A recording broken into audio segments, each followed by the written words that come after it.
ಕಾಂಗ್ರೆಸ್ ಸರ್ಕಾರಕ್ಕೆ ಆಯುಷ್ಯ ಅನ್ನೋದು ಕಡಿಮೆ ಇದೆ. ಕೆಲ ಶಾಸಕರು ಡಿ.ಕೆ. ಶಿವಕುಮಾರ್ ಮುಖ್ಯಮಂತ್ರಿ ಆಗ್ತಾರೆ ಅಂತಿದ್ದಾರೆ. ಯತೀಂದ್ರ ಹೈಕಮಾಂಡ್ ರೀತಿ ಮಾತನಾಡ್ತಿದ್ದಾರೆ. ಹೀಗಂತ ಬಳ್ಳಾರಿಯಲ್ಲಿ ಮಾಜಿ ಸಚಿವ ಶ್ರೀರಾಮುಲು ಹೇಳಿಕೆ ಕೊಟ್ಟಿದ್ದಾರೆ. ರಾಜ್ಯ ಕಾಂಗ್ರೆಸ್ ಸರ್ಕಾರಕ್ಕೆ ವಯಸ್ಸು ಕಡಿಮೆ ಇದೆ, ಆಯುಷ್ಯ ಕಡಿಮೆ ಇದೆ. ಕೆಲ ಶಾಸಕರು ಡಿ.ಕೆ. ಶಿವಕುಮಾರ್ ಮುಖ್ಯಮಂತ್ರಿ ಆಗ್ತಾರೆ ಅಂತಿದ್ದಾರೆ. ಯತೀಂದ್ರ ಸಿದ್ದರಾಮಯ್ಯನವರು ಹೈಕಮಾಂಡ್ ರೀತಿ ಮಾತನಾಡ್ತಿದ್ದಾರೆ. ಬಳ್ಳಾರಿಯಲ್ಲಿ ಶ್ರೀರಾಮುಲು ಕೊಟ್ಟಿರೋ ಹೇಳಿಕೆ ಇದು.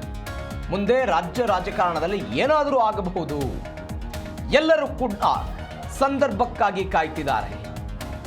ಮುಂದೆ ಸರ್ಕಾರ ಬರಲ್ಲ, ಲೂಟಿ ಹೊಡೆಯೋದಕ್ಕೆ ನಿಂತಿದ್ದಾರೆ ಅಂತ ರಾಮುಲು ಮಾತು. ಸರಿ, ಯಾಕಂದ್ರೆ ಇವಾಗ ಹೈಕಮಾಂಡ್ ಅಂದ್ರೆ ಸಿದ್ದರಾಮಯ್ಯ ಮಗ ಯತೀಂದ್ರ ಇದ್ದಂತೆ. ಆಲ್ರೆಡಿ ನಾನು ಹೇಳ್ತಾ ಇಲ್ಲ ಈ ಮಾತು, ಸ್ವತಃ ಅವ್ರ ಪಕ್ಷದ ಉಪಮುಖ್ಯಮಂತ್ರಿಗಳು, ಭವಿಷ್ಯದ ಮುಖ್ಯಮಂತ್ರಿಗಳು ಅವರೇ ಅವ್ರ ಬಾಯಲ್ಲಿ ಹೇಳಿಕೆ ಹೇಳಿರುವಂತದ್ದು. ನಮ್ಮ ಹೈಕಮಾಂಡ್ ಯತೀಂದ್ರ ಅವರೇ ಅಂತ ಹೇಳಿ ಅವರೇ ಸ್ಪಷ್ಟನೆ ಕೊಟ್ಟಿದ್ದಾರೆ. ಹಂಗಾಗಿ ಒಂದು ಕಡೆ ಅವರು ಡಿ.ಕೆ. ಶಿವಕುಮಾರ್ ಹಿಂಬಾಲಕರು ಏನ್ ಹೇಳ್ತಾ ಇದಾರ, ಇಲ್ರಿ ಆಲ್ರೆಡಿ ಇವತ್ತು ಈ ಬಜೆಟ್ ಅನ್ನು ಕಂಪ್ಲೀಟ್ ಆದ್ರೆ ಮೋಸ್ಟ್ಲಿ ದೇವರಾಜ್ ಅರಸರ ದಾಖಲೆಯನ್ನು ಮುರಿದಂತ ಆಗ್ತಕ್ಕಂಥ ಯಾರು ನಮ್ಮ ದಾವಣಗೆರೆಯ ಶಿವಗಂಗಾ ಬಸವರಾಜ್ ಅವರು, ಆ ರಾಮನಗರದ MLA ಅವರೆಲ್ಲರೂ, ಶೇಖ್ ಅನಂತರು ಅವರೆಲ್ಲರೂ ಕೂಡ ಹೇಳಿಕೆ ಕೊಟ್ಟಾರೆ.